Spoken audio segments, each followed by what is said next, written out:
Hello, അപ്പോൾ നമുക്ക് രാവിലെ തന്നെ പോയിട്ട് കുറച്ച് മുല്ലപ്പൂ പറിച്ചിട്ട് വരാം. പാത്രമെല്ലാം എടുത്തിട്ട് അങ്ങനെ നമുക്ക് കുറച്ച് മുല്ലപ്പൂ ഇല്ലു, ഇടയ്ക്കിടയ്ക്ക് കുറച്ച് മുല്ലപ്പൂ. അപ്പോൾ നമുക്കത് പറിച്ചിട്ട് വരാം.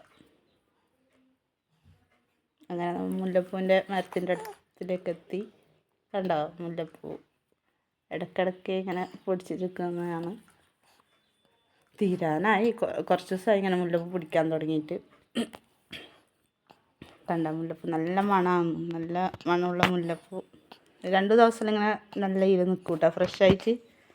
അതിനൊന്നും വാടൊന്നുമില്ല വേഗം.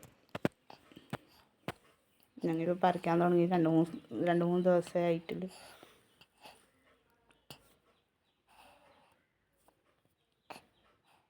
കണ്ട കുറച്ച് കിട്ടും മുല്ലപ്പൂ. അത് അങ്ങനെ എൻ്റെ മോളെ തലയിൽ അങ്ങനെ ചൂടിക്കൊടുക്കലാണ്.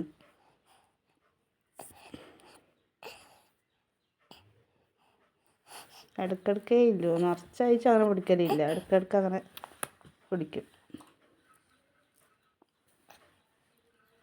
ആദ്യം പറിച്ച മുല്ലപ്പൂ പാത്രത്തിലേക്ക് ഇടാം.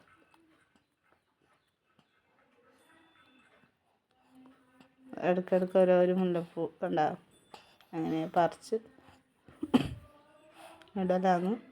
പിന്നെ നാളേക്കുള്ള മുട്ടാണത്.